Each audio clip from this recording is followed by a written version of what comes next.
Ele disse o seguinte, olha, é a missão da República Islâmica do Irã apagar Israel do mapa da região. Ele diz assim, nós temos feito mísseis que nos permitem, se necessário, tirar Israel completamente do seu país num grande holocausto. Quando eu digo que eles querem apressar o apocalipse, eles acreditam piamente que o 12º imã ele só vai aparecer no meio dessa jihad islâmica. Ah, tá. Ele só vai aparecer no meio de um caos, de uma guerra. Então, quando eles provocam a guerra, eles estão querendo apressar a vinda desse 12º imã.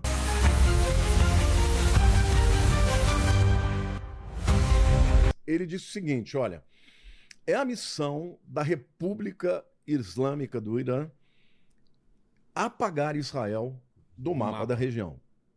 Quer dizer, isso é um chefe de Estado, porque na verdade ele não é o presidente do país, mas é o líder maior, é uma república teocrática. Líder supremo. E ele fala isso abertamente. Falava. Agora realmente não fala mais. Um segundo líder também muito conhecido é o Hassan Nasrallah, que também foi morto por Israel, né? Que também todo mundo já viu, porque ele é conhecidíssimo, né? O que o Nasrallah falava? Ele dizia assim, se a gente juntar todos os judeus, se os judeus estiverem todos juntos, nós vamos resolver um problema, porque nós não vamos ter que caçá-los no resto do mundo. Aí ele diz, Israel é o nosso inimigo. Ela é uma entidade agressiva, ilegal e ilegítima, que não tem nenhum futuro na nossa região. E o seu destino é manifestado no nosso motto, no inglês motto significa a nossa visão, né? o slogan, que é morte a Israel. Ou seja, o que esses caras têm na cabeça? Como objetivo. Eles não querem acordo. Depois a gente vai explicar que isso está ligado à visão teológica deles do final do mundo.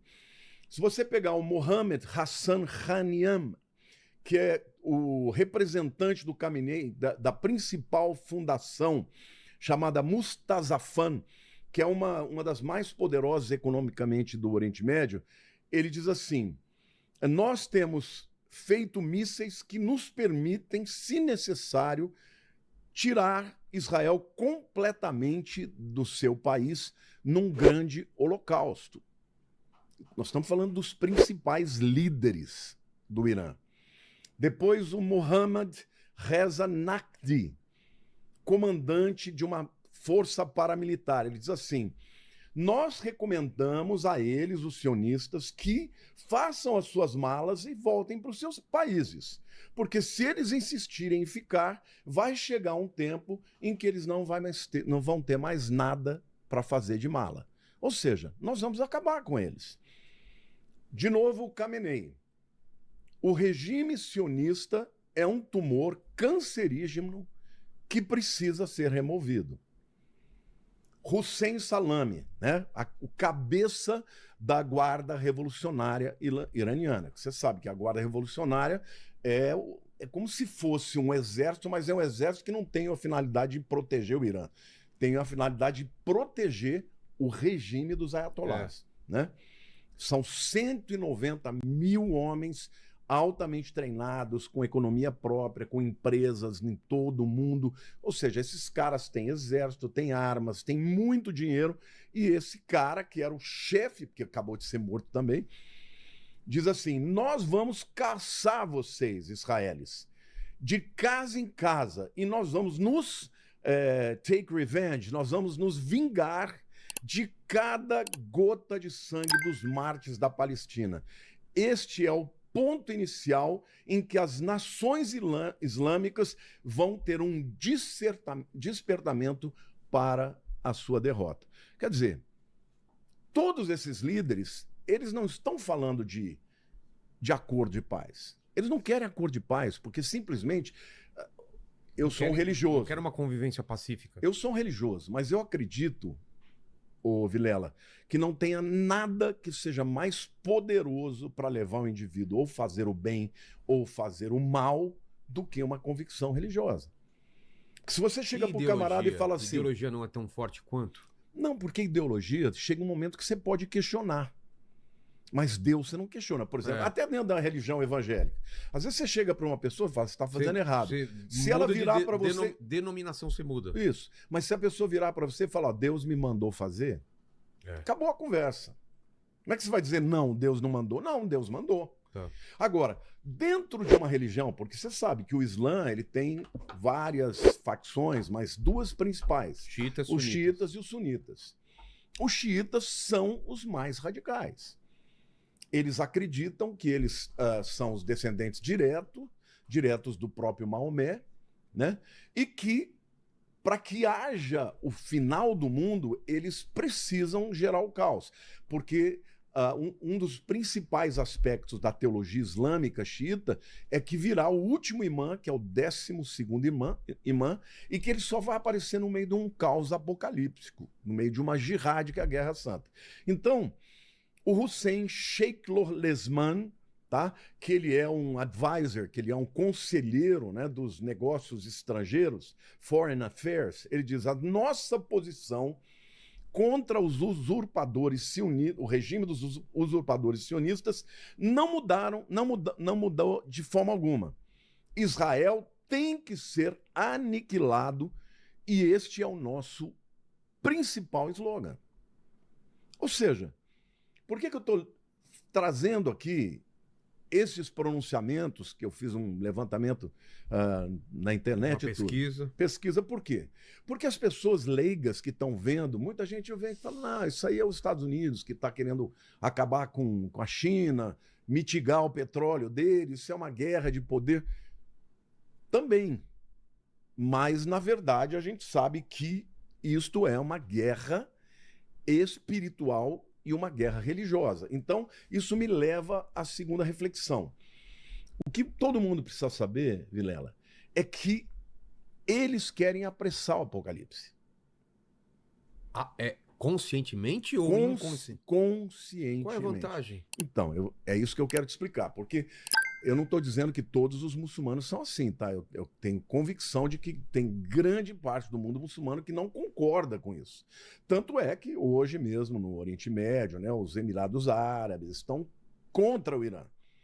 Ou seja, eles não querem produzir o caos. Mas os xiitas, o xiismo, ele acredita, primeiro, eles são anti-ocidentais.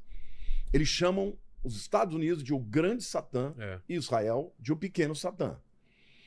Eles acreditam... A própria Revolução Iraniana, que aconteceu em 79, quando eles depuseram Shah Reza Pahlavi, que era um rei, vamos dizer assim.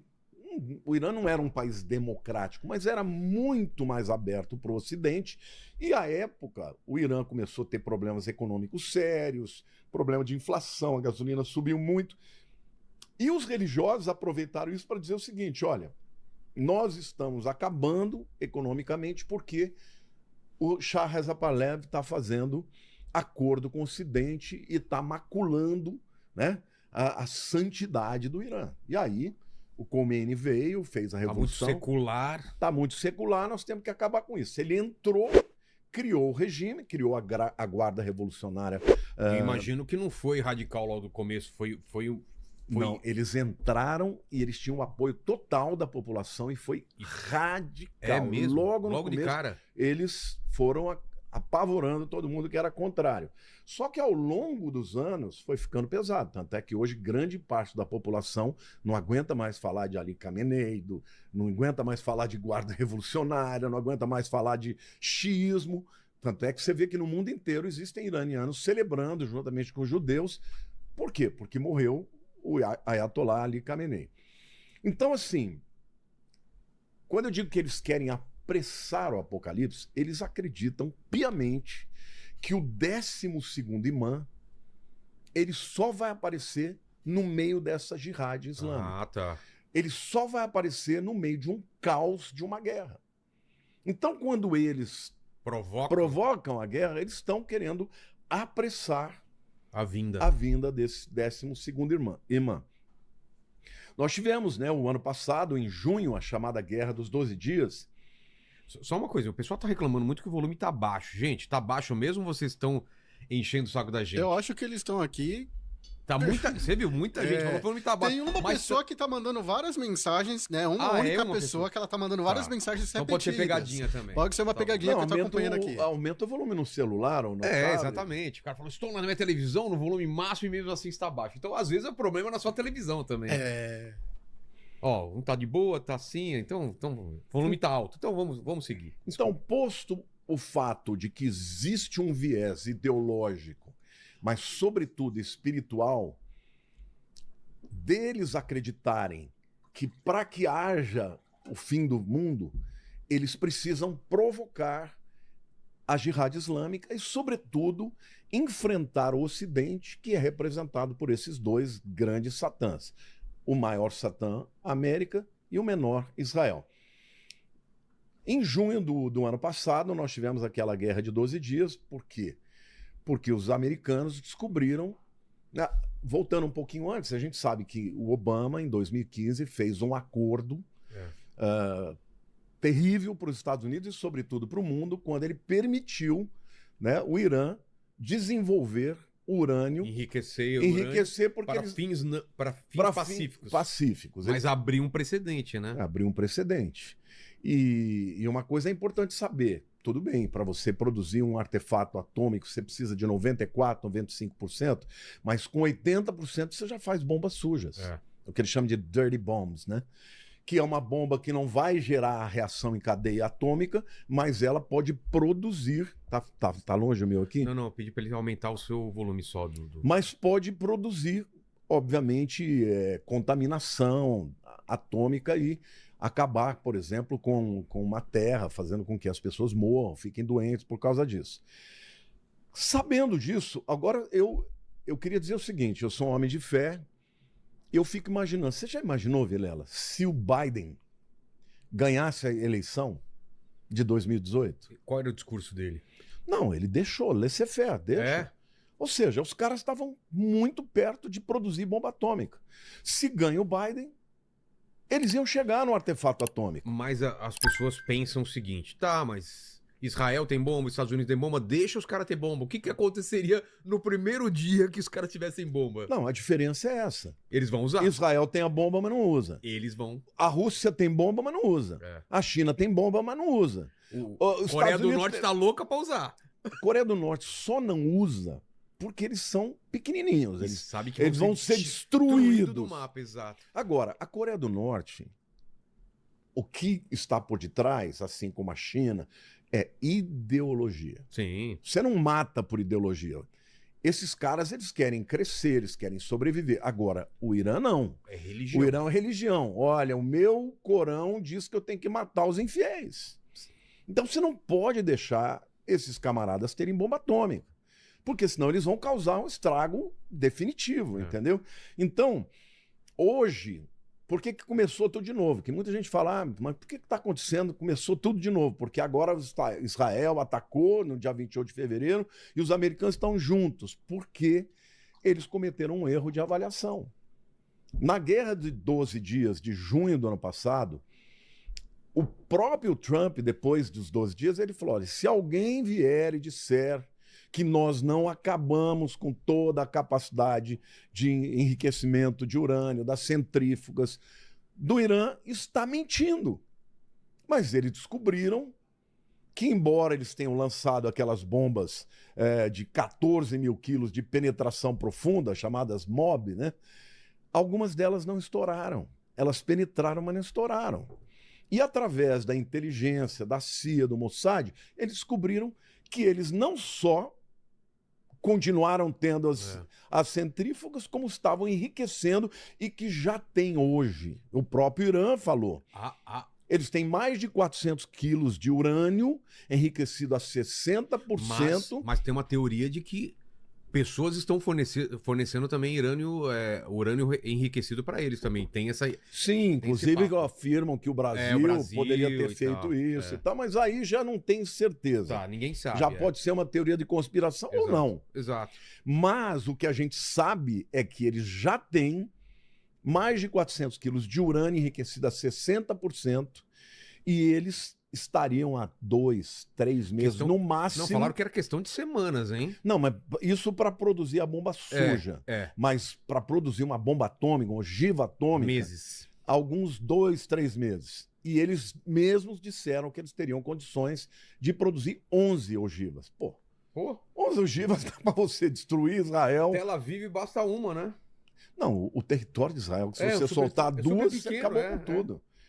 Então, assim, por conta disso, Israel, sabendo, né, como resultado de inteligência, juntamente com a CIA, eles foram e produziram esse ataque. Hoje, a gente sabe que já foram produzidos mais de 2.000, mais 2.000 bombas foram derrubadas, né, no Irã.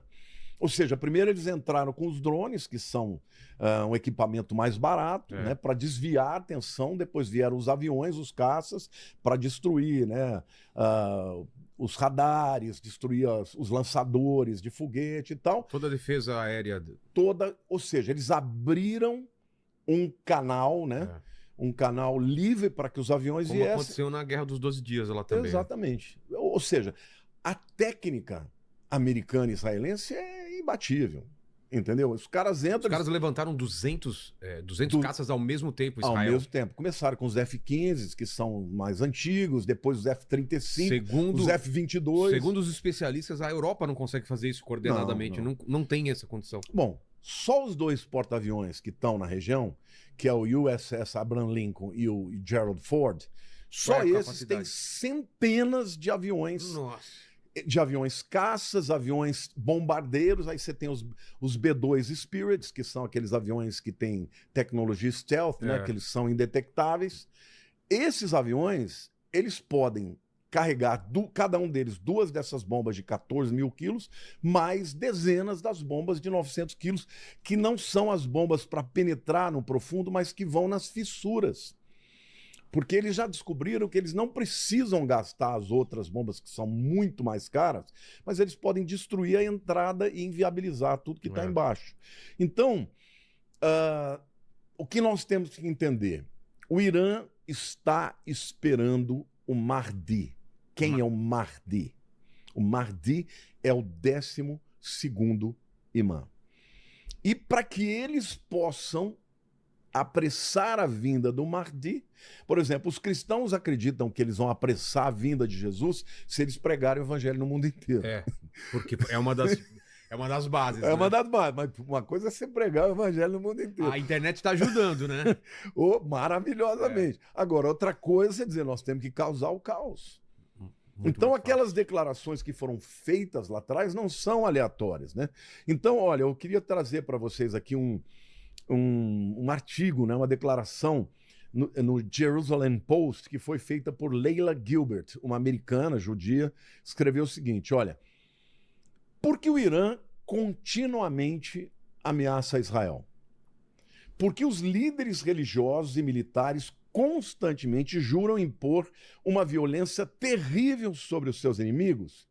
E porque a agressão causada pelos proxies... Os proxies são aqueles aliados do Irã por procuração, né? É Hezbollah no Líbano, é o Hamas na faixa de Gaza, os Houthis no Iêmen, os terroristas xiitas no Iraque, na Síria. Aí ele diz assim, ela fala assim, por que a agressão causada pelos proxies está escalando em todo o Oriente Médio? Aí ela diz, o 12º imã ocupa um papel dominante na forma específica de entendimento da teologia do islamismo xiita, chamada de Twelverism, no inglês, né? Twelverism. 12 de 12, né? O que seria o dozerismo, vamos dizer assim. Que acredita o quê? Que o 12º imã virá somente num cenário apocalíptico. Um acadêmico iraniano, um cara mais moderado, ele chama Said Ghasseminejad. Ele escreveu, enquanto muitos experts dizem que o Irã é um regime racional e pragmático como qualquer outro no mundo, isso quem está falando é o iraniano, todos os fatos gritam que ele não é. Um grande número de oficiais iranianos e de líderes que têm o poder de decisão tem crenças apocalípticas. Subestimar esse regime radical, que ele esteja decidido a construir uma bomba nuclear, pode levar a conclusões perigosamente erradas. Ou seja, um acadêmico iraniano. O poeta e escritor israelense Salman Massalia, todos esses camaradas não são religiosos, eles só estão comentando como que é, né, a identidade ideológica dos líderes iranianos. Então, esse Salman Massalia diz o seguinte: a Revolução Islâmica, que trouxe os ayatolás ao poder, ou seja, em 1979, despertou demônios messiânicos do seu sono. Ou seja, são demônios, eles querem acabar com o mundo. E aí eles dizem: eu acho difícil que essa guerra encontre uma paz duradoura. Ou seja, todo mundo está orando por paz, a gente ora por paz. Claro.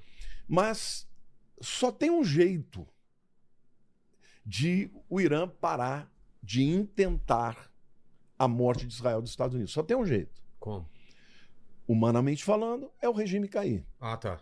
E entrar lá, ser colocado lá um moderado que não quer mais brigar com os Estados Unidos, nem com Israel. Que aceite, que separe a religião do...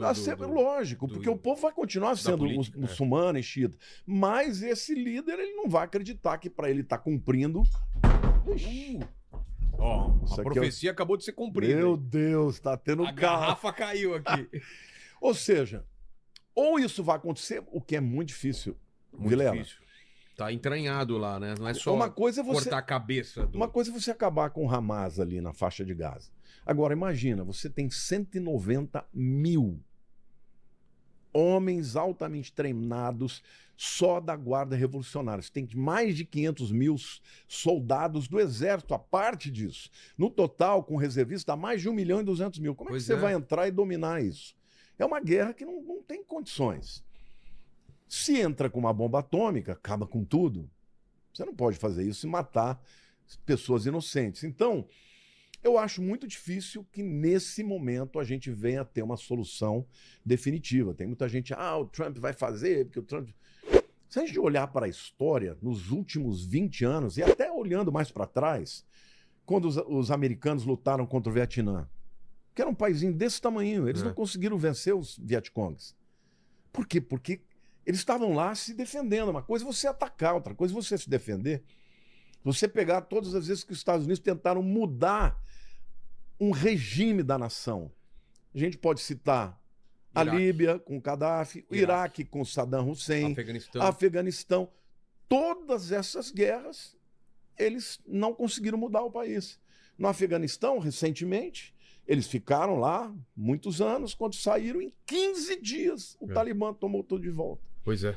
Ou seja, eu não acredito que nós vamos ter uma solução definitiva para o Irã. O pessoal está perguntando, e Deus vai permitir isso? Esse apocalipse adiantado? Não só vai permitir, mas com a diferença que esse apocalipse não vai ser adiantado. Não? Não. Muito pelo contrário. Quando a gente chegar na questão profética, nós vamos entender que tudo está dentro de uma agenda profetizada e anunciada por Deus em diversas profecias. Daniel profetizou sobre a Pérsia, que é o Irã.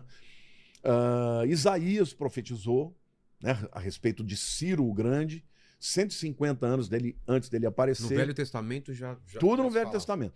No Velho Testamento nós temos 36 menções do Irã, não com esse nome, obviamente, porque esse nome só só se tornou Irã no ano de 1935, né?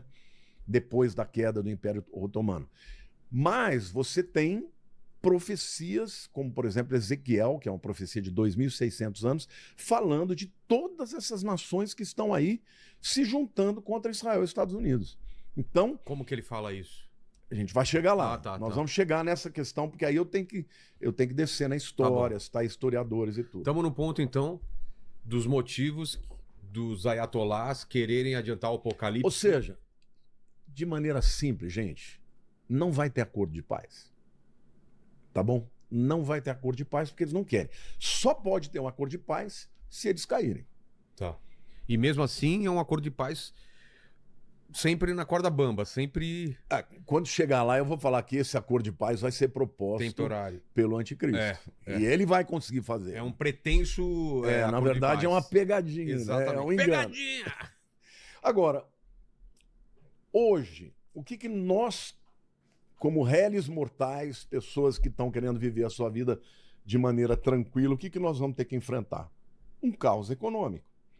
Inevitavelmente. Nós não estamos no Oriente Médio, não estamos lá tomando bomba na cabeça, mas Afeta todo mundo. vai afetar todo mundo. Por Preço do quê? barril. Eu vi vocês, acho que foi o professor Roque que na mostrou segunda. lá a questão do Estreito de Hormuz, né? Aquele lugar é extraordinário, foi excelente aula, mas para quem não viu, é importante, não sei se dá para colocar. Vamos colocar um mapinha aí, eles têm aí. O que acontece? De um lado você tem a Península Arábica, onde está ali a Arábia Saudita, do outro lado você tem o Irã. No meio você tem o Golfo Pérsico e o Golfo de Omã. E entre o Golfo Pérsico e o Golfo de Omã, você tem um cotovelozinho ali, que é o Estreito de Hormuz. E é por onde passam. Esse Estreito de Hormuz, aquele cotovelozinho ali, ó, a parte mais estreita tem 39 quilômetros. Nossa, Nada. Nada. É nada. Ou seja, É daqui até a entre Zona 20 Leste. e 30% de todo o petróleo do mundo Passa por aí, né? passa por ali. Ou seja, você estrangulando isso daí, você afeta principalmente a China, né? A China, 80% de todo o petróleo que ela usa diariamente, o que passa aí todos os dias é entre 18 e 20 milhões de barris por dia. 80% da necessidade da China passa por aí. E aí a China tem o restante dos 20% que ela usa, ela tem que ela importa da Rússia, que ela importava da Venezuela, agora não mais, né? Só que não. Mas a verdade é que a China tem estocado petróleo para 5 meses. Ou seja, se essa guerra se estende para mais de 5 meses, muita gente afirma que é isso que os Estados Unidos quer para quebrar a China. Agora, isso impacta a gente também, porque o petróleo imediatamente sobe. Subindo o petróleo, vai subir a inflação, vai subir o preço do alimento, vai subir o preço do transporte. Ou seja, isto vai gerar, entendeu? Um problema econômico no mundo. Então, além das sanções econômicas que os Estados Unidos estabeleceram para todo mundo que compra petróleo e gás da Rússia, agora a China está com esse problemão aí. Muita gente vai dizer, então, pastor, tu está querendo dizer que os Estados Unidos têm um interesse econômico por trás. É óbvio que tem. É óbvio que tem. Mas isso não quer dizer que o perigo seja concreto e real. Isso não faz com que os americanos, sendo responsáveis, permitam que o Irã desenvolva a capacidade nuclear. Agora, para os Estados Unidos, isso é de suma importância. Para Israel, é uma questão de vida ou morte. É sobrevivência. Então... Não tem aquele papo? Se os inimigos de Israel baixarem as armas, a guerra acaba. Se Israel baixar a arma, Israel acaba. Exato. É verdade. Isso, durante todo o tempo que o Irã usava dos proxies, eu vou a Israel todos os anos. É uma nação maravilhosa. Você Esse ano não foi ainda. Esse ano eu tô com Tá com marcado? a viagem dia 8 de junho. Nossa! Eu só não sei se vai dar pra ir, né? Não sei também. Mas assim, você, por exemplo, você tá na caravana, você tem um motorista árabe e um guia judeu. Eles são amigos, conversam. Sim, eu tive lá, Eles era assim vivem mesmo. juntos, eles não querem guerra. Ou seja, é a única nação democrática no Oriente Médio. Agora, é o que você falou, se Israel abaixa, se os inimigos, né, os proxies abaixarem as armas, a guerra acaba. Se Israel baixar as armas, acaba Israel, né?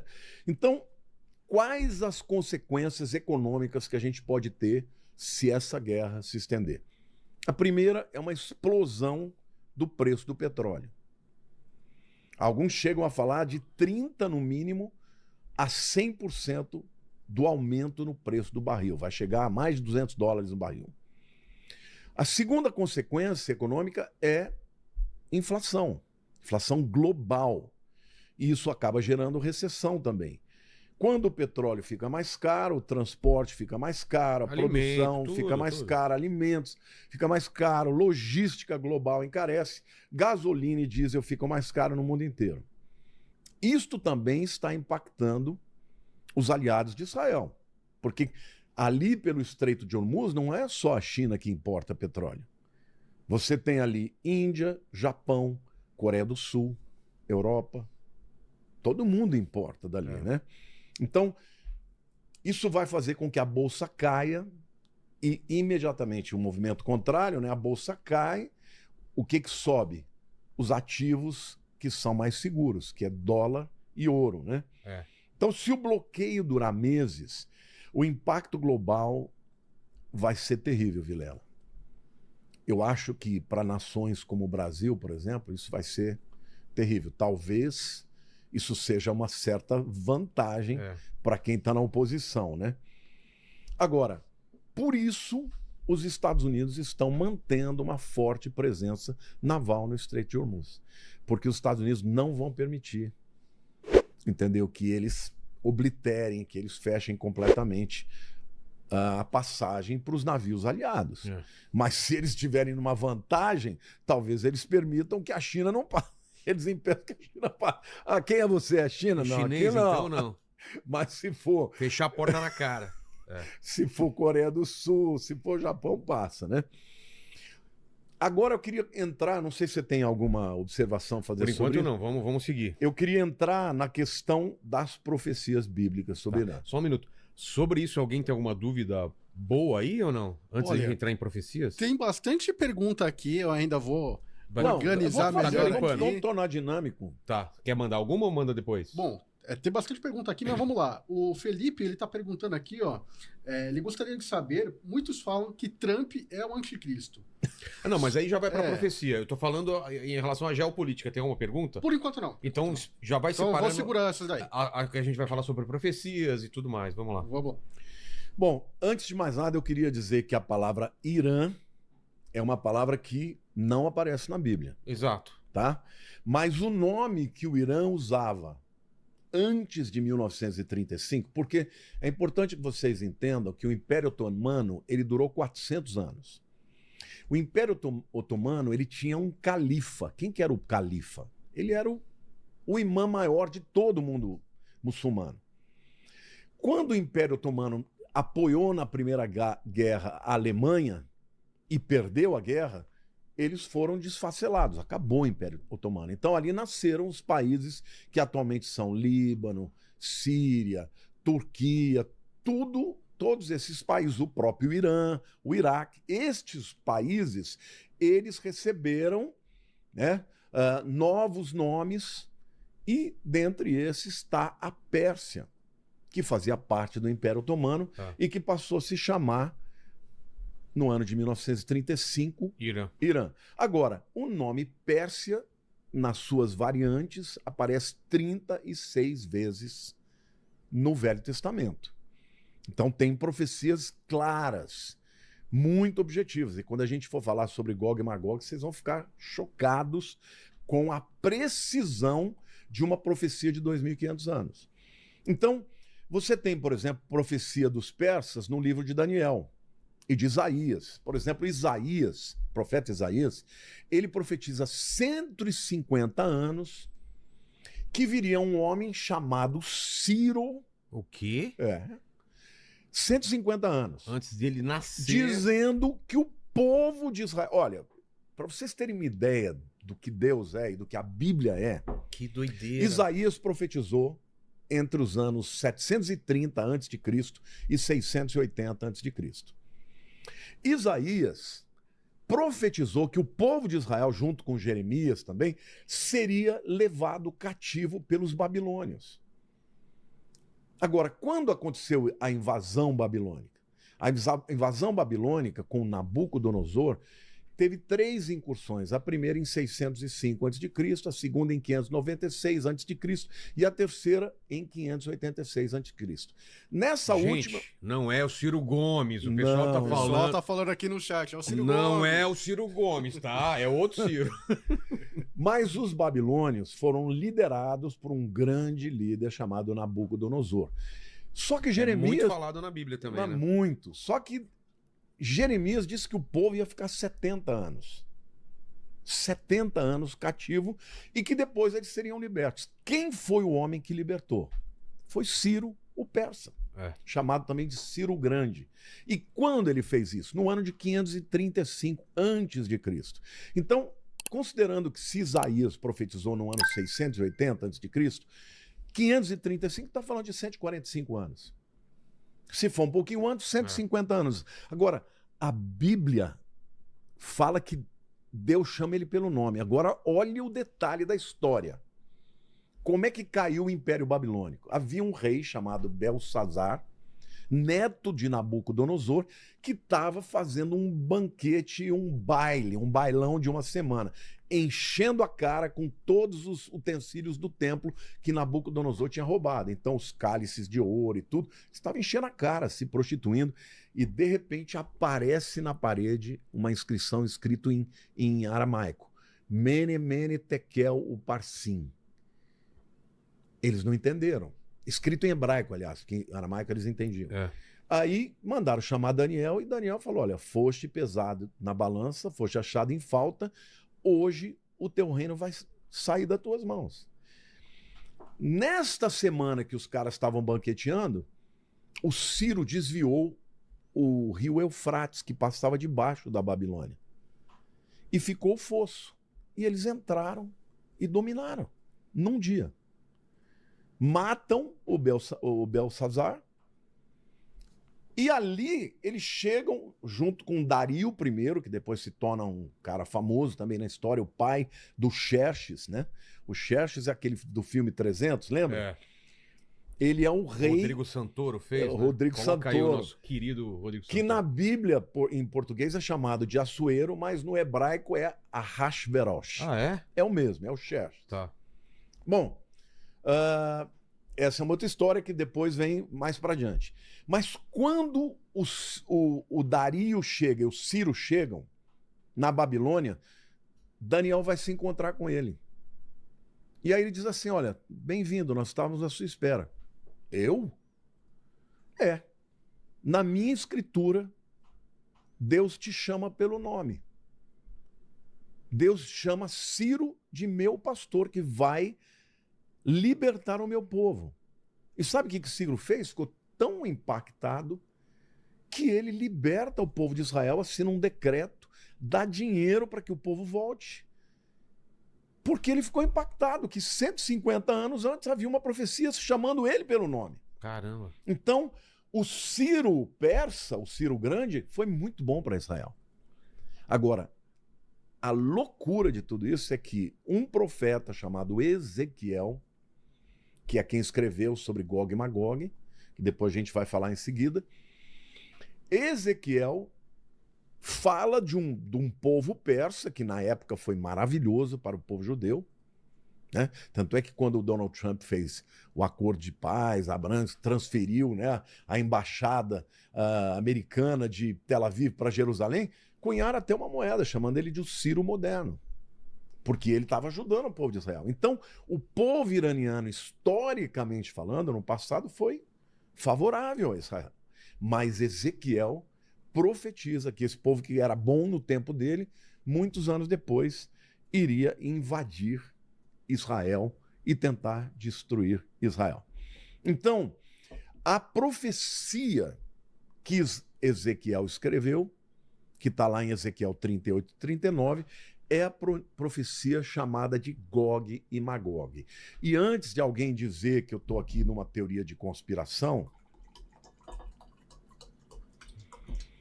eu quero ler dois pronunciamentos de Ronald Reagan, ex-presidente americano. Olha o que ele fala. No capítulo 38 de Ezequiel, diz que a terra de Israel será atacada por nações ímpias. Pela primeira vez na história, isso é uma declaração de 1971, tá? Pela primeira vez na história, tudo está no seu lugar. Não deve demorar muito agora. Ezequiel diz que fogo e enxofre choverá sobre os inimigos do povo de Deus. Isto deve significar que eles serão destruídos por armas nucleares. Donald Trump fez essa declaração em 1971 e eu tirei isso de um livro do Mark Hitchcock, que é um dos grandes estudiosos sobre final dos tempos, no livro dele, Showdown with Iran. Tá? Ou seja, o que o Ronald Reagan está dizendo? Ele está interpretando a profecia de Ezequiel 38, que ele conhecia, e ele diz que a terra de Israel seria invadida por nações ímpias. E aí ele diz, não deve demorar muito agora, porque pela primeira vez, essas nações que estão citadas lá estão contra Israel. Agora, veja, isso aqui foi em 1971. Por que eu estou dizendo isso? Porque tem muita gente que quer tanto pôr fogo no parquinho que já fica dizendo, é agora, não vai durar um mês, não vai durar um ano. Gente, a gente não pode saber. O mesmo Ronald Reagan, em 1983, ou seja, 12 anos depois, ele escreveu: teólogos, estudando as antigas profecias, têm dito que nunca, desde o tempo em que elas foram profetizadas até agora, nunca houve um tempo em que tantas profecias estão se cumprindo juntas. Isso aqui é o presidente da maior nação do mundo. Houve tempo no passado que as pessoas pensavam que o fim do mundo estava chegando, mas nunca houve um tempo como esse. Então, a verdade é que as profecias bíblicas sobre o final dos tempos estão diretamente aqui comigo. Aqui. Ah, é o seu? Eu ia falar para alguém desligar o celular. Deixa eu baixar isso aqui, ó. Ah, é o seu? Você lembra que eu já até mandei uma mensagem? O pessoal fica... Plim, plim. Tá. Agora, Jesus também disse que viriam guerras e rumores de guerra antes do fim. Lá em Mateus 24... Para a gente não se enganar, Não se enganar. Ele diz, certamente ouvireis falar de guerras e rumores de guerra. É o que nós estamos tendo agora. Vede, não vos assusteis, porque é necessário assim acontecer, mas ainda não é o fim. Porquanto se levantará nação contra nação, reino contra reino, e haverá fomes e terremotos em vários lugares. Ou seja, Jesus está dizendo que enquanto estiver ouvindo falar de guerra, rumor de guerra, não é o fim, é o princípio do fim. Agora, nós vamos depois falar um pouco mais de maneira profunda sobre Ezequiel 38 e 39, mas eu queria tirar algumas conclusões bíblicas para fazer aqui algumas afirmações que, na minha opinião, são corretas aos olhos da Bíblia. Primeiro, eu não acredito que os Estados Unidos vão derrubar o regime e implantar um governo democrático. Porque não querem ou porque não conseguem? Porque não vão conseguir. Porque não vão conseguir. Se você colocar um regime democrático que vai passar a conversar com Estados Unidos e com Israel, como era o tempo do Shah Pahlavi, então eles não vão invadir. E na Bíblia está dizendo que eles vão invadir. E que eles vêm junto com Rússia, que eles vêm junto com Turquia, que eles vêm junto com Síria, que eles vêm junto com Cuxi, que é a Etiópia, com Líbia. Ou seja, Ezequiel 38 dá o nome das nações e diz que eles vão atacar. Então, na minha opinião, essa guerra, tomara que eles consigam destruir as capacidades atômicas do Irã, tomara que eles consigam destruir as cavernas de mísseis interbalísticos, que são aqueles mísseis que vão para a estratosfera e quando chegam, eles chegam com uma velocidade tão grande que, e com tantos mísseis ao mesmo tempo, que nem o domo de ferro consegue segurar. Tanto é que eles já atingiram Tel Aviv, já atingiram Beit Shean, né, que morreram vários judeus, já atingiram Beersheba, que fica no sul. Não tem como segurar mísseis interbalísticos. Por isso que o Target One, o primeiro objetivo dos americanos e judeus, destruir a capacidade atômica.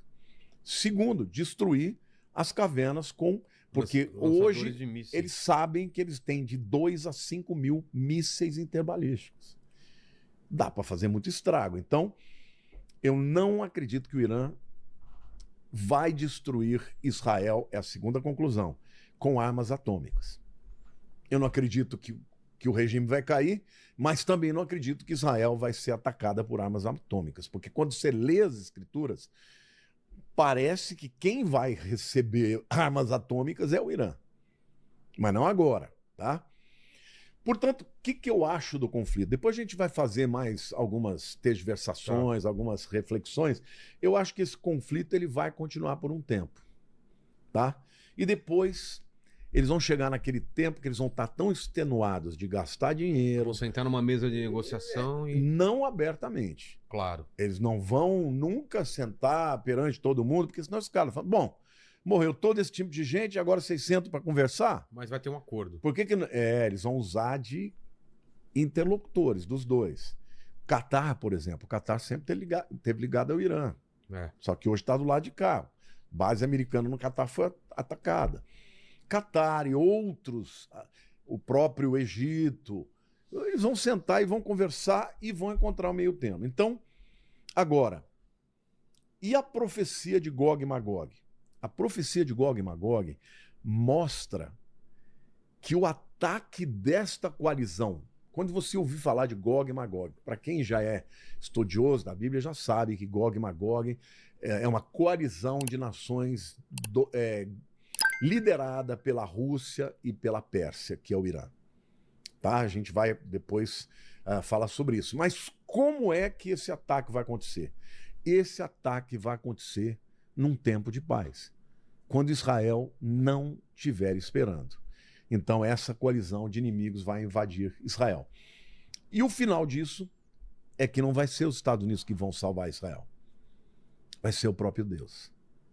Isso é muito importante que a gente possa responder. Eu não sei se tem alguma pergunta. Mas é incrível que Israel está no centro sempre de tudo na Bíblia, né? Tudo. E um país tão pequeno, né? Por quê? Tão... Se você for pensar, tem países muito maiores, muito mais desenvolvidos, com muito mais grana, mas Israel sempre está no centro desse... Por quê? Por quê? Porque Deus ama Israel. Apesar de tudo.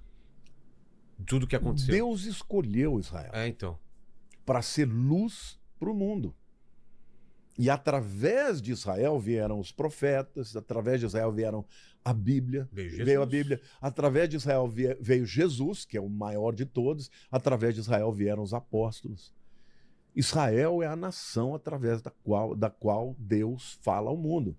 E é uma nação, é o povo escolhido. É interessante, porque quando Deus falava, você sabe que nós já fizemos aqui um dia uma live sobre a guerra do Egito, sim, as 10 pragas. Cada uma daquelas 10 pragas, Deus fez para humilhar uma divindade do Egito. E a última praga, que era a morte dos primogênitos, era o próprio faraó. O ego. O cara não pôde proteger nem o filho dele. Entendeu? Agora, o que Deus fala num determinado momento? Olha, Israel é o meu primogênito. Se você não deixar o meu primogênito ir, eu vou matar o seu primogênito. Por isso que foram mortos todos os primogênitos dos egípcios. E dos judeus não, porque eles estavam debaixo, né, do sangue nos umbrais da porta, e ali foi instituída a Páscoa. Agora, tem alguma pergunta? Tem. Vou fazer uma pergunta aqui da Beatriz. Ela está perguntando aqui, ó. Não sei se podemos marcar datas, mas na sua opinião, pastor, estamos nas dores do parto? E a construção do terceiro templo vem depois da guerra de Gog e Magog ou antes? Beatriz? Isso. Excelente pergunta, Beatriz. Bom, que nós estamos nas dores de parto, eu não tenho dúvida, porque quando você lê Mateus 24, todos os sinais que ele fala que são dores de parto estão acontecendo. Vamos lá. Todos. Vamos ler lá para você ver. Mateus 24. São vários sinais. São muitos sinais. Na verdade, são 7 sinais. Eu vou lendo aqui para vocês, olha. Vede que ninguém vos engane, porque virão muitos em meu nome dizendo, eu sou o Cristo, e enganarão a muitos. Então, é o espírito de engano, falsos profetas e tal. 2. Certamente os ouvireis falar de guerras e rumores de guerras. Segundo sinal. Vede, não assusteis, porque é necessário assim acontecer, mas ainda não é o fim. É o princípio de dores. Portanto, se levantará nação contra nação e reino contra reino. Aí fala não só de guerras entre países, mas em guerras étnicas. Por exemplo, quando fala nação contra nação, a palavra no original é etnia. São guerras étnicas.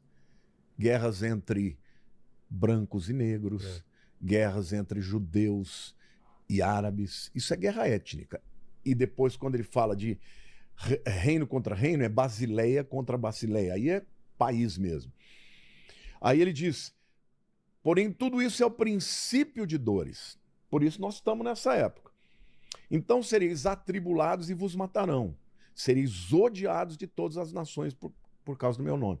Será que as pessoas não estão percebendo como tem gente odiando Israel de graça? Pois é. Como tem gente, o antissemitismo crescendo, recrudescendo, e até perseguição mesmo a cristãos que estão morrendo na África e em muitos lugares.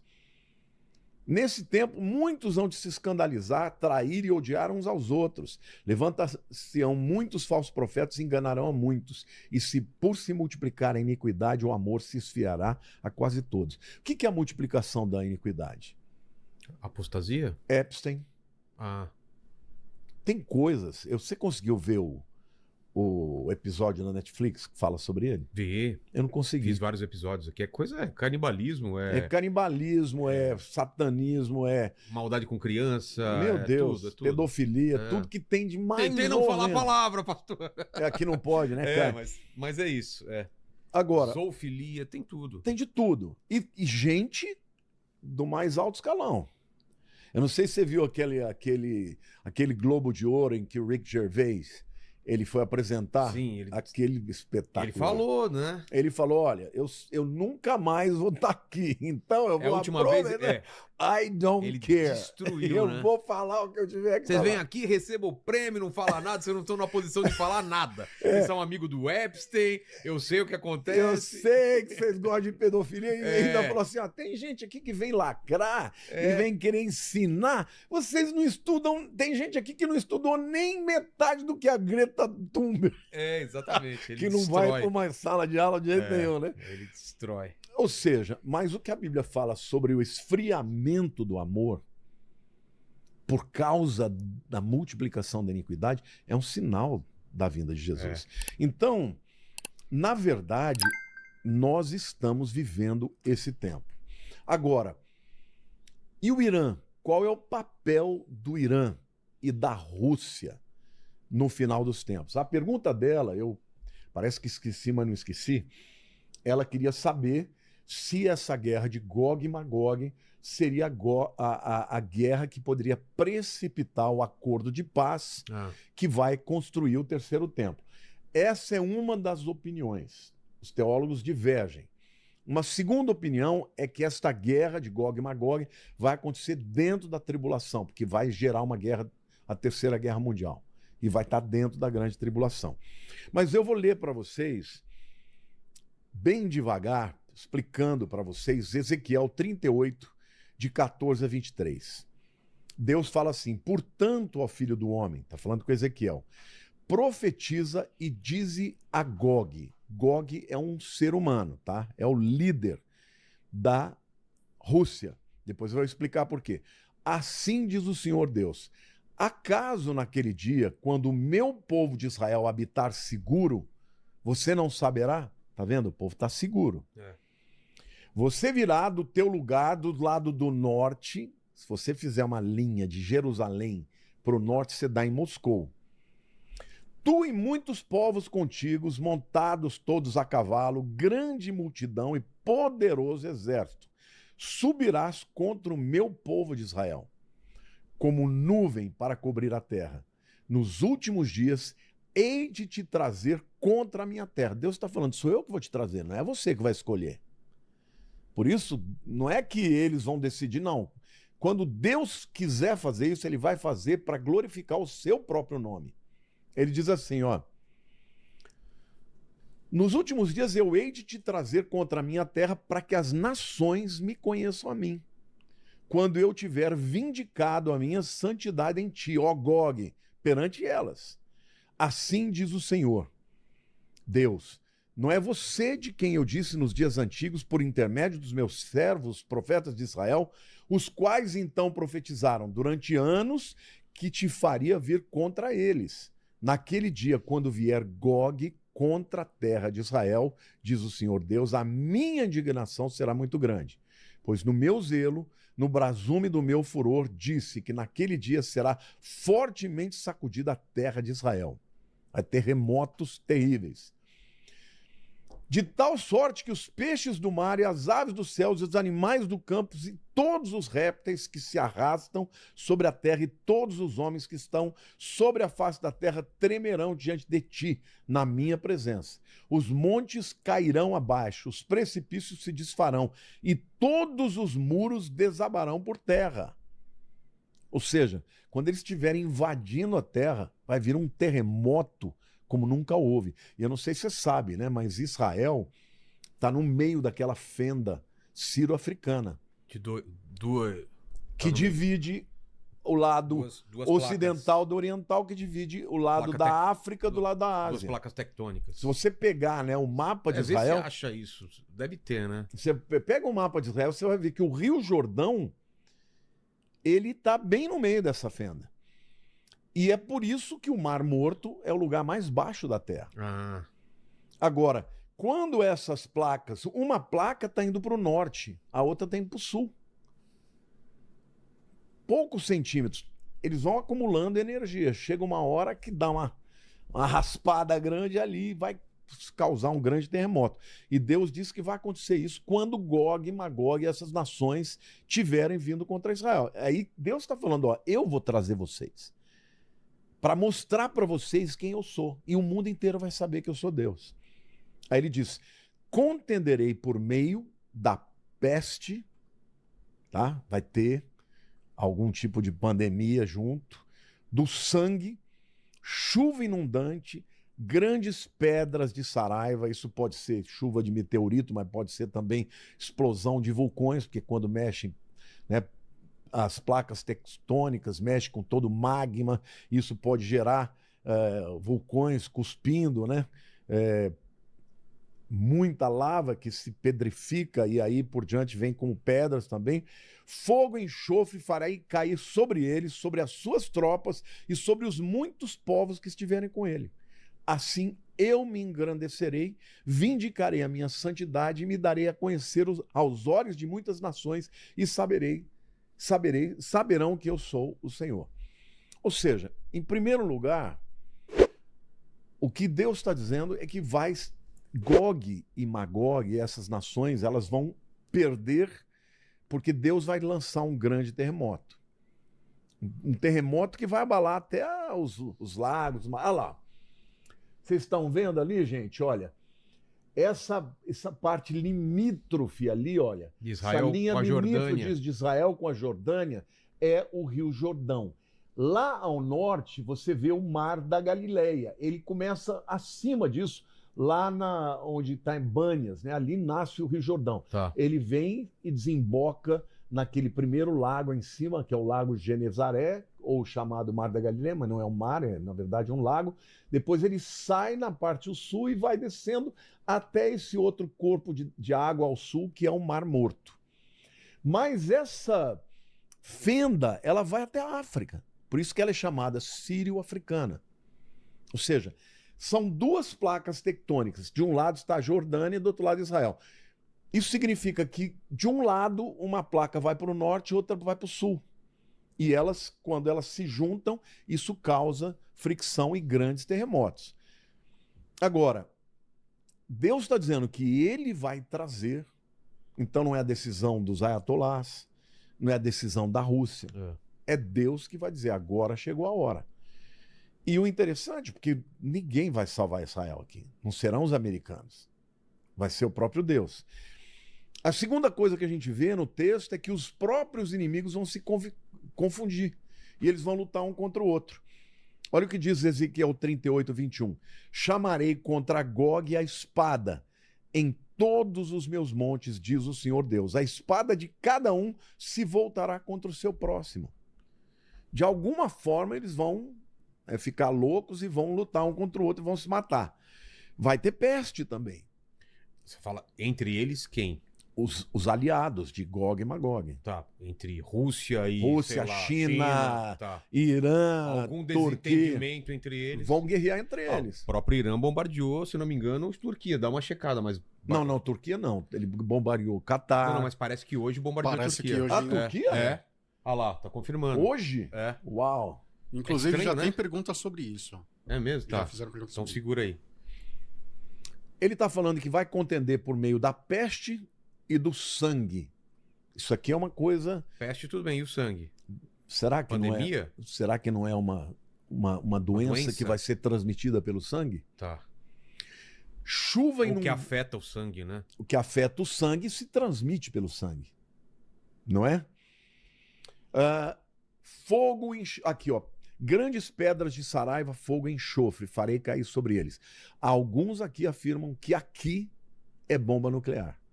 O próprio Ronald Reagan, quando ele citou essa profecia, ele disse: quem vai ser destruído por bomba nuclear é o Irã, é Gog e Magog. Tá. Entendeu? Mas vai ter chuvas torrenciais. E isso também é muito característico da região. Você sabe que quando em Israel chove muito no norte, se a pessoa está lá no deserto... Nossa, ainda tem aquelas correntes Sim, de água são poderosíssimas. poderosos E é de repente, né? mata, porque imagina, você sai do norte Você viu, né, pastor?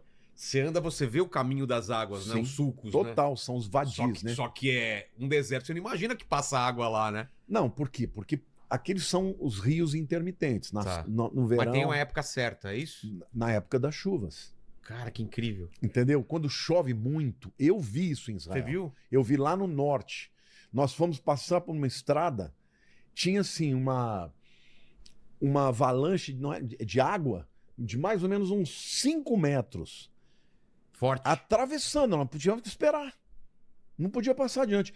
O guia na época, o Ariel, que é muito meu amigo, ele estava exultante. Ele falou: gente, isso aqui é uma coisa maravilhosa. Isso aqui vai encher o mar da Galileia de água. Vocês não sabem que isso aqui é maravilhoso. Começou a falar e a gente celebrou com ele, né? Mas, agora imagine, você tem o norte de Israel. Vamos pensar ali na região do Monte Hermon, onde nasce o Jordão, 1.200 metros acima do nível do mar. Aí você vai para o Mar Morto, 430 metros abaixo do nível do mar. Em poucos quilômetros, eu diria aí em 400 quilômetros, você desce 1.600 metros essa água vindo. Com a velocidade. Vindo por meio das montanhas. A velocidade que pega, né? Chega e invade. Você tem vídeos na internet, por exemplo, de um ônibus escolar com crianças que foi completamente, sabe, inundado, arrastado por essas correntes que vêm do nada de uma vez. Então, Deus fala que essas chuvas torrenciais, pedras com saraivas, fogo e enxofre, alguns afirmam categoricamente que é bomba nuclear. E o resultado disso é que Deus será temido por seus feitos, tá?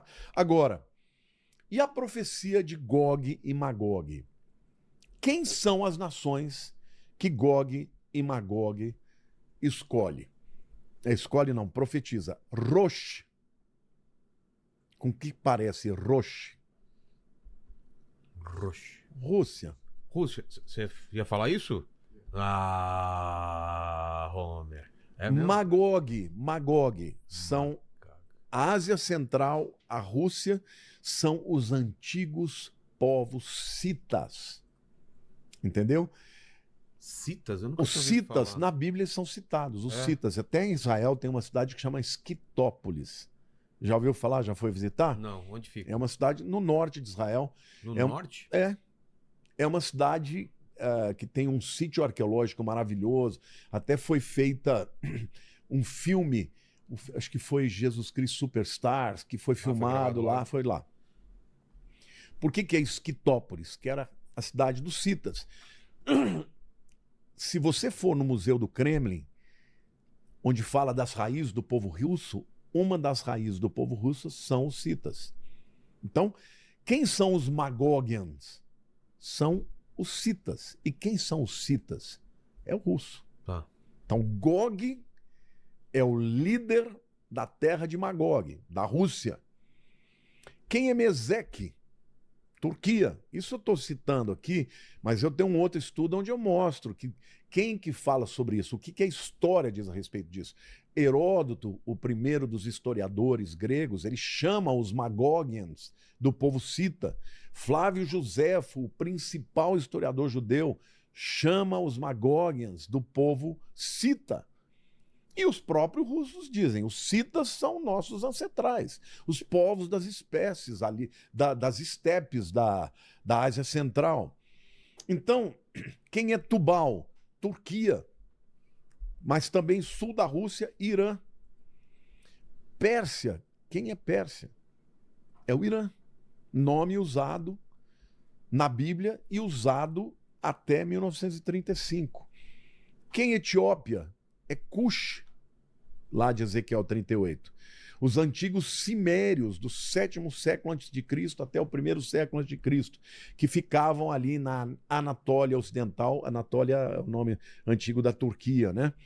Depois fala de Casa de Togarma, Turquia, entre as cidades de Carquemes e Arã.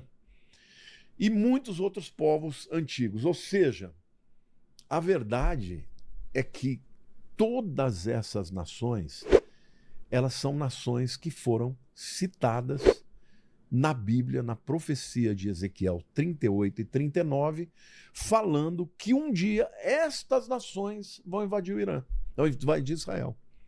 Então hoje, quando a gente vê... Invadir ou guerrear? Vão invadir, inclusive terrestre. Tá, incursão terrestre. Aqui fala de cavalos e tal, a gente sabe que isso é metafórico, Claro.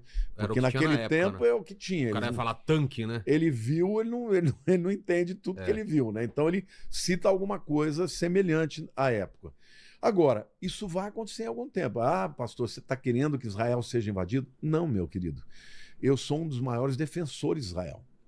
Agora, se você entender tudo que eu falo, você vai entender que Israel não vai ser obliterada, que Israel não vai ser destruída, porque Israel é a menina dos olhos de Deus. Israel é a nação que Deus protege.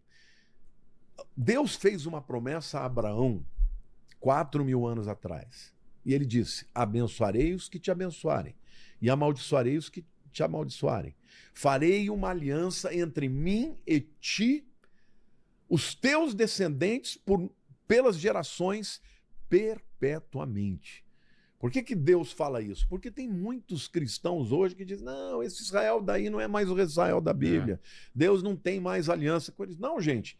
Imagina você chegar para Abraão e falar, Abraão, você foi ótimo, você creu, você me obedeceu, eu pedi o seu único filho, o seu filho, né? Que você tanto ama, você entregou ele para mim. Então, por causa disso, eu vou te abençoar muito, mas o meu compromisso vai ser só com seus descendentes espirituais. Os teus descendentes físicos, eu não tenho mais nada com eles, porque eles vão me rejeitar. Pois é. Faz sentido? Não. Não faz sentido. Então, na verdade, a aliança de Deus com Israel explica por que esse povo mora num pedacinho de terra. Eles representam 0,3% da população do mundo. São um povo que, se você fizer uma análise do cérebro deles, da inteligência, do QI deles, eles são iguais a todo mundo. Mas eles são diferentes. Eles enfrentaram guerras, exílios, perseguições. Jerusalém foi, sabe, mais de 50 vezes invadida. E, no entanto, depois de quase 2.000 anos, Deus traz esses camaradas de volta para a terra. E eles estão lá. E o próprio Ezequiel falou, no capítulo 36, que ele traria pessoas, os judeus de todos os lugares do mundo, de volta para sua terra. No 37, ele fala do Holocausto, o Vale dos Ossos Secos. E no 38, ele fala dessa invasão de guerra de Gog e Magog. Então, nós estamos vivendo hoje este tempo de preâmbulo. O tabuleiro está montado. Eu diria que o cenário já está pronto. E vai acontecer algum dia, mas eu não acho que seja agora. Tem alguma pergunta aí interessante? Tem sim. Caroline Dickmann. Role Silva. Cuidado com essas pegadinhas. Por isso que eu li devagar aqui. Às vezes é falei, pegadinha, né? É a oficina É um negócio Thomas da quinta Servando, né? Eu vou ao banheiro, manda a pergunta. Ela mandou aqui, ó. Pastor, como cristãos, o que acha que devemos fazer ou como devemos proceder diante de grande conflito? Qual deve ser a postura do cristão? Qual conselho você nos daria? Como é que ela chama? Carolina? Caroline. Carolina, nós devemos sempre pregar a paz. Eu estou sempre preparando reels, falando, explicando o que está acontecendo e pedindo oração pela paz. Muita gente fala, mas pastor, isso não é incoerente, não tem que acontecer, não vai acontecer, não vai ter que acontecer a guerra, não vai ter que acontecer isso para ter um tratado de paz. Mas, meus queridos, a gente não sabe quando isso vai acontecer. Nós não temos essa capacidade. Quando tiver que acontecer, vai acontecer. Aí você pode orar à vontade para o Pai, porque o curso natural vai acontecer porque Deus é que está supervisionando. Agora, enquanto nós não sabemos, a gente tem que orar por paz. Porque a Bíblia diz, Jesus disse, vocês serão conhecidos como meus filhos quando vocês amarem uns aos outros. A Bíblia diz também que nós somos pacificadores. E os pacificadores serão conhecidos como filhos de Deus. Então, cristão não pode vibrar com guerra. Cristão não pode vibrar. Gente, o povo iraniano tem muita gente inocente maravilhosa. Eu não sei se vocês sabiam que tem havido um grande avivamento de muitas pessoas se convertendo a Jesus no Irã. Então, a gente não tem que celebrar a morte de ninguém, eles são inocentes. Esse povo, quando viu que o Ali Khamenei morreu, eles vão para as ruas, celebram. Mais de 40 mil pessoas. Os números conservadores dizem que esses protestos já geraram mais de 40 mil pessoas mortas pela guarda republicana. Eles precisam da nossa oração. Eu adoraria, crer que o Donald Trump vai conseguir, juntamente com Israel, depor esse regime. Pode ser. Entendeu? Eu estou só fazendo uma conjectura. O que eu vejo é que no futuro, a guerra de Gog e Magog, eles vão invadir Israel. Então, aparentemente, não pode haver aí um acordo de paz agora. Agora, e se, eventualmente, Gog e Magog é dentro da tribulação? Talvez o acordo de paz aconteça exatamente porque o regime vai cair e vai entrar alguém mais, vamos dizer assim, mais palatável, mais aberto ao diálogo, e aí o grande acordo de paz que nós sabemos que a Bíblia preconiza vai acontecer. Mas enquanto isso, nós devemos pregar o amor. Devemos amar, devemos orar, devemos interceder.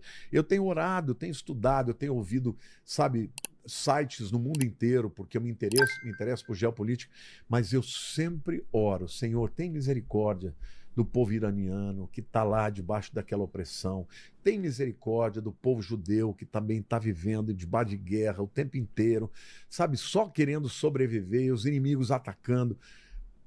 O nosso testemunho sempre deve ser de amor. A Regiane Trindade, ela perguntou aqui, ó. O Irã lança míssil contra seu próprio povo, depois manda para as mídias e para o mundo, dizendo que foi Israel. Qual a intenção do Irã com esse tipo de atrocidade? A intenção é mentira, é igual ao Hamas. O Hamas usava o seu próprio povo de escudo. Quando o Hamas colocava suas armas debaixo de hospitais e de escolas, o que ele queria? Ele queria que morressem pessoas doentes, inocentes, crianças, para poder dizer para o mundo, olha como nós somos vítimas. É a mesma coisa do Irã. Aliás, quem treina o Hamas, quem treina o Hezbollah, quem financia estes inimigos, os Houthis, as milícias xiitas na Iraque, na Síria, é o próprio Irã.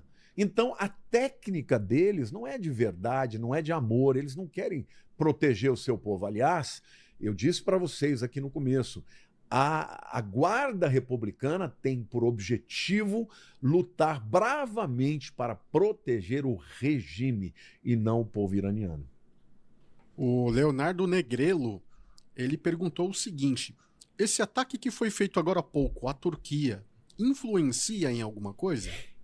Olha, eu já li a respeito disso, porque eles estão atacando os próprios aliados, né? Atacaram o Bahrein, atacaram o Catar. Catar sempre foi aliado do Irã.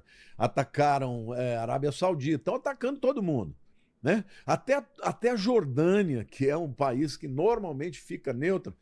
Por quê? Porque uma das maneiras deles pressionarem os Estados Unidos é atacando os aliados dos Estados Unidos. Pois então, eles estão fazendo de tudo. Ou eles querem de verdade incitar o povo árabe a uma guerra, né? Porque eu até achei esquisito, porque recentemente, né, dentro dessa guerra mesmo, o presidente do Irã foi na Turquia e fez um discurso dizendo: olha, muçulmanos do mundo inteiro, vocês têm que se aliar, porque essa não é uma guerra do Irã contra os Estados Unidos e Israel, essa é uma guerra dos muçulmanos.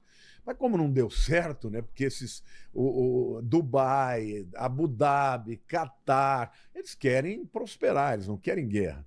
Então, talvez eles estejam atacando, até porque eles atacam as bases americanas, mas agora a Turquia é estranho isso, porque a Turquia o tempo inteiro está ao lado do Irã. Não faz muito sentido. A Mia Angeles, ela perguntou aqui, ó, pastor, qual a sua opinião sobre o Egito ser o único país do Golfo Pérsico que até o momento não foi atacado, não se manifestou e seus soldados já estão perto da fronteira de Israel? O que acha disso? Não, o Egito não é do Golfo Pérsico. O Egito está mais ao sul. O Golfo Pérsico tem os Emirados Árabes. Está no Mediterrâneo, né? Talvez eles confundiam. O Egito está mais embaixo. Ele tá, na verdade, o norte do Egito está no Mediterrâneo e o sul está na África, né? Mas o Egito é uma nação que no passado foi um grande inimigo de Israel, né? Nas diversas guerras, da Guerra dos 6 Dias, na Guerra do Yom Kippur, mas ultimamente o Egito é o país mais fácil de se conversar. A pergunta é qual mesmo? Por que não foi bombardeado ainda? Né? Não foi bombardeado porque o Egito tem poderio militar também. Eles não querem arrumar a guerra contra alguém que pode revidar, entendeu? Porque se você é atacado, você revida. Tem duas perguntas aqui que mandaram praticamente a mesma pergunta. Eu vou juntar elas em uma só, né? É tanto do Adriano Mendes quanto da Priscila Francisca. E ela perguntou: como fica o Brasil caso essa guerra se estenda por mais tempo? Ah, que tristeza. Tem que responder, né? Gente, não quero entrar na questão política aqui, porque senão você perde todo mundo. Mas eu queria que você, seja da esquerda ou da direita, você considerasse uma coisa. Infelizmente, o presidente Lula, ele está sempre do lado dos tiranos. Ele apoiou o Ahmadinejad, que era o antigo presidente do Irã, lá atrás. Ele veio ao Brasil, ele levantou a mão dele. O Ahmadinejad sempre jurou destruição de Israel e dos Estados Unidos. Ele levantou a mão. Ele apoiou sempre Cuba, que matava os inimigos, entendeu? Que perseguia homossexuais.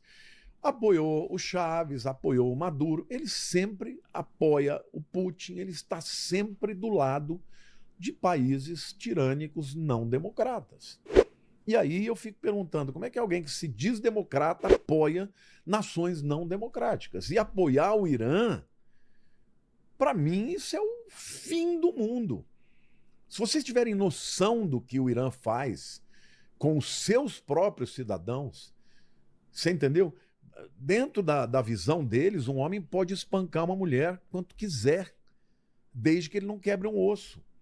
Eles espancam, eles apedrejam, eles matam por enforcamento, só porque alguém se coloca contra eles. Então, como que alguém que se diz democrata apoia? Agora, não é só o Brasil. Onde que está a mídia? Onde é que estão os artistas, não é? Que levantava a bandeira, né, da Palestina. Por que não estão levantando a bandeira dos iranianos? Por que não estão reivindicando a libertação dos iranianos que estão protestando por liberdade? Infelizmente, o Brasil está sempre do lado errado. Agora, veja, economicamente falando, o Brasil faz parte do BRICS. Quem são os BRICS? Brasil, Rússia, Índia, China, África do Sul e quem entrou por último? Irã. Irã.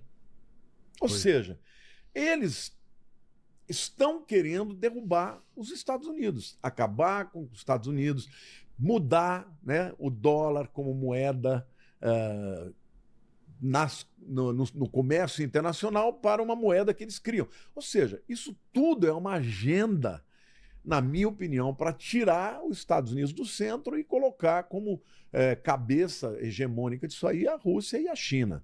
Então é uma tristeza. Agora, nós ainda estamos num país que a gente pode mudar isso. Então você pensa bem quem você vai votar. O Davi Jones, ele está perguntando se essa guerra faz parte da agenda da ONU de 2030. Você ouviu falar nessa agenda 2030? Sim, a agenda do reset, né? Gente, a ONU é uma coxa de retalhos. Dentro da ONU você tem de tudo. Dentro da ONU você tem pessoas que fazem parte do Hamas. Você tem pessoas trabalhando na ONU que são claramente a favor de abrir todas as fronteiras da Europa para os muçulmanos, para que eles mudem, né, vamos dizer assim, a visão ideológica, até cultural da Europa. Ou seja, dentro de 20, 30 anos você não tem mais cristãos na Europa, porque serão todos dominados pelos muçulmanos. A Agenda 2030 da ONU, ela compõe uma série de requisitos, inclusive um reset econômico.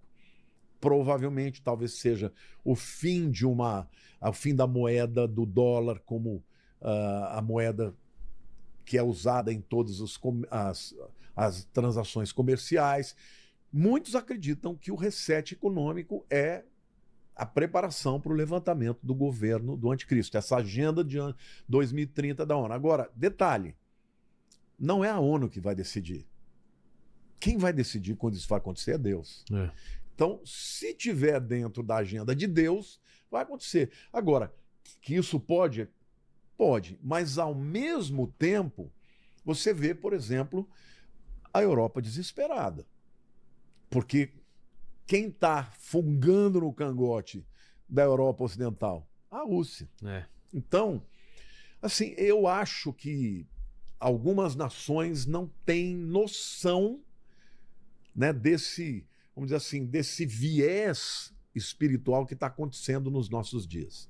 Eu acho que eles, sinceramente, alguns acreditam que a melhor ideologia é abrir fronteiras, é entender que os muçulmanos têm direito, aí depois descobrem que não é bem assim, né? Só que não. Agora, eu acredito também que existe aquele grupo de pessoas do underground, né, que estão por debaixo do pano, que esses estão fomentando e preparando o caminho do anticristo. Pode ser que os que, né, como é que chama aquele alemão que criou esse chamado reset econômico lá no Fórum de Davos, há alguns anos atrás, não estou lembrado o nome dele, me fugiu agora. Pode ser que ele tenha realmente uma visão democrática, igualitária do mundo, mas pode ser que infiltrado na ONU tenha gente que sabe que isso pode levar a um caos em todos os sentidos para que haja o levantamento de um governo mundial que propõe a paz e aí venha o governo do anticristo. Tem a pergunta aqui, inclusive falando do anticristo, do Felipe Fio. Ele gostaria de saber, né, que muitos falam sobre o Trump ser o anticristo, só porque ele fala que quer a paz no mundo. Isso já seria algo para apontar e dizer que ele é realmente o anticristo? O que você pensa disso? É claro que não. O que você espera de um líder de uma nação? Que ele queira guerra? É óbvio que ele vai querer paz. Gente, entenda uma coisa comigo, nem a China quer guerra. A China quer comercializar. A China quer fazer negócio, quer ganhar dinheiro. Esses camaradas, eles querem lutar para que os interesses do seu país possam ser respondidos e eles possam enriquecer. O que o Donald Trump quer? Primeiro, proteger os Estados Unidos de uma ameaça nuclear iraniana. Agora, pensa bem, se os Estados Unidos não conseguirem acabar com a ameaça iraniana, o Trump está perdido. Ele não consegue nem se reeleger um sucessor, porque ele não pode se reeleger. Por quê? Porque se ele provoca a guerra, se os americanos morrem e ele não consegue resolver o problema, ele simplesmente acaba. A biografia dele vai ser muito ruim. Agora, eu acho que todo líder mundial tem uma vaidade, querer ser um bom presidente, lembrado, como, por exemplo, o Abraham Lincoln, né? O Ronald Reagan. Eu acho que ele quer ser lembrado como o melhor presidente americano. E ele, obviamente, ele está tentando fazer paz, tanto para poder negociar, para ter facilidades, entendeu? Para ter acesso ao petróleo do mundo, para ter vantagem na questão das terras raras. A gente estava falando aqui, eu e o Vilela, que a China tem toda a vantagem do mundo no que diz respeito às terras raras. É o primeiro e o segundo é o Brasil. Exatamente. E o Brasil está quase que doando. Entregue para a China, né? Vem cá, o que você quer, né? Agora, ele, em compensação, está dominando o mercado do petróleo no mundo, entendeu? Então, eu acho que é muito temerário as pessoas afirmar que ele é o anticristo só porque ele está fazendo paz. Tomara que ele faça paz e que consiga fazer a paz. Agora, gente, quando chegar a hora, pensa o seguinte, a gente não pode ser responsável. Como é que vai ser o acordo de paz que o anticristo vai propor? Vai ser um acordo de paz que tenha a possibilidade de Israel construir o terceiro templo. Quando isso você ouvir e o acordo de paz for proposto para 7 anos, aí quem tiver sendo proponente, esse tem grande chance de ser o cara. Tem uma pergunta aqui de Roney FF. Perguntou o seguinte: pastor, você acha que agora o Irã vai levantar outro líder teocrático ou será revelado o imã? Não, eles já estavam tentando, né? Eles estavam tentando e Israel foi lá bombardeou e bombardeou. Tinham 88 líderes. Num primeiro momento acharam que todos haviam morrido, mas você falou que quem foi o André Last? O André Last falou que não matou todo mundo. Que não matou todo mundo. Não estava todo mundo lá. Mas uma coisa que vocês precisam entender é que... E só um adendo também, falaram que na Turquia bombardearam as bases americanas lá, né? E aí faz sentido. Porque nos outros países também. No Bahrein, no Catar, foi tudo base americana. Não, algumas foram prédios civis. Em Doha e qual outra cidade? Doha é no Catar. E a outra cidade? Dubai. Em Dubai também. Dubai foi aeroporto. Mas acertaram uns prédios. Mas Dubai não é aliado. Não? Não. Tá. Dubai é sunita. Dubai é diretamente ligado à Arábia Saudita. E o Catar é que eu tô achando muito esquisito, porque o Catar sempre foi aliado. Pois é. Entendeu? Agora, pode ser que também eles estejam fazendo isso para pressionar. Agora, uma coisa que vocês precisam entender, né? Porque a pergunta foi dela ou dele? Eu não sei se dizer se é dela ou se é dele, né? Que é Rony FF. Rony deve ser homem. A Constituição iraniana, que foi refeita, né, depois da Revolução de 79, diz o seguinte: o povo elege o colégio de possíveis ayatolás. São vários ayatolás e aquele que for eleito dentro desse colégio, ele se torna o ayatolá supremo, né? Bom, o primeiro dos ayatolás foi o Khomeini, que ficou desde 79 até 89. Aí ele morreu de mortes naturais. Nesta época, este colégio, que tem que ter no mínimo 59, né, clérigos, eles votaram e escolheram o Ali Khamenei. Agora, o Ali Khamenei foi morto. Eles estavam reunidos e tinham 88, portanto tinha mais de 59, e ali já estavam sendo votados os possíveis sucessores do Ali Khamenei. Aí vem o bombardeio e destruiu o prédio e morreu muita gente. A gente não sabe quantas pessoas. Agora, você sabia que existe uma grande tendência de que na falta desse quórum ter 59, talvez o próximo escolhido seja um escolhido da guarda revolucionária? Será? E não necessariamente um clérigo. Um clérigo. Por quê? Porque eles querem garantir que, pelo menos, né, a Constituição diz que o líder supremo tem que ser um ayatolá, mas pelo menos que seja alguém ligado, muito ligado a eles. Por quê? Porque eles estão com medo de perder, né, os seus benefícios, o seu acesso ao poder. Então, Hoje, do jeito que a guerra está, nós não sabemos ainda, mas dentro dos próximos dias a gente vai saber. Agora, de qualquer forma, com certeza vai ser eleito um novo Ali Khamenei, né? Um novo Ayatollah. A Andresa Caroline, ela perguntou, graça e paz, pastor, fala sobre os cavaleiros do Apocalipse. Alguns pastores falam que o branco já foi liberado. E qual a sequência deles? Olha, com perdão da palavra, obviamente a gente tem que respeitar todo mundo. O cavalo branco não pode estar liberado. O cavalo branco é o anticristo. Ele vai propor a paz. E ele só vai se levantar na grande tribulação. A grande tribulação ainda não começou. Nós estamos no chamado princípio de dores. Então o cavalo branco é o anticristo. O cavalo vermelho é guerra. O cavalo preto é morte e peste, doença. E o último dos cavalos, que é Pálido. É o pálido, ou na verdade no original é verde, eu penso que é o Irã. Irã não, os muçulmanos. É uma guerra santa proposta pelo Islã. O Marcel Lima, ele perguntou se existe uma cronologia antes do arrebatamento.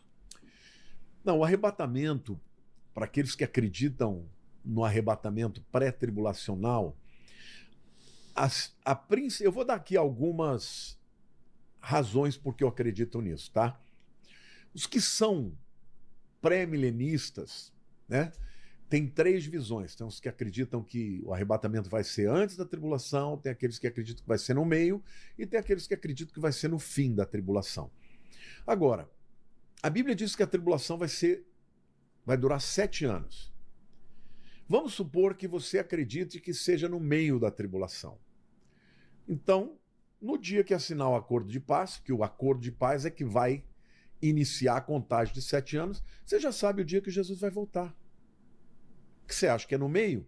Então você conta 3 anos e meio, você sabe o dia. Isso é incoerente, porque há uma doutrina chamada de iminência. Ninguém sabe o dia e a hora. Ou se você acredita que é no fim dos 7 anos. Assinou o acordo, você pode contar 7 anos multiplicados, né, pelos dias, e você vai saber exatamente o dia que Jesus vai voltar. Então, não faz sentido. A cronologia é: Jesus pode voltar a qualquer hora.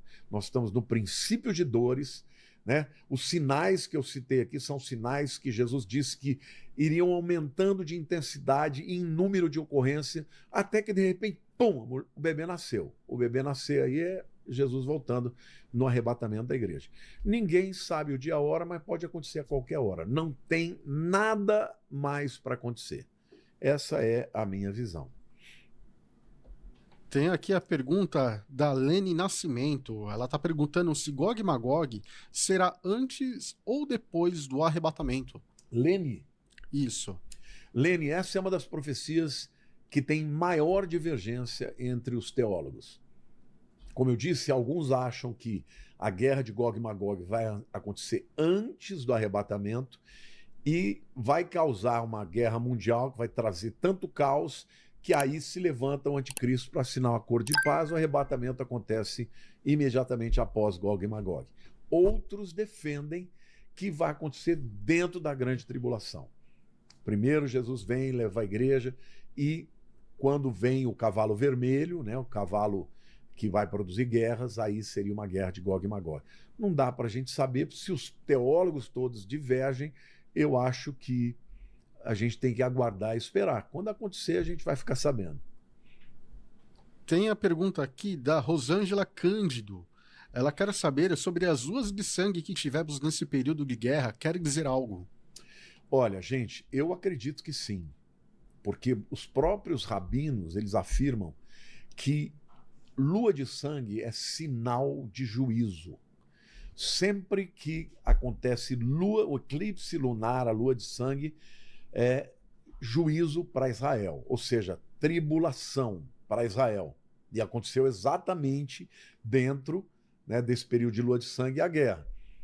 E o eclipse solar é juízo para o mundo. Agora eu queria aproveitar e dizer que nós tivemos recentemente agora o Purim, que é uma festa celebrada pelo povo judeu. Você lembra por que o Purim foi celebrado ou não? Não.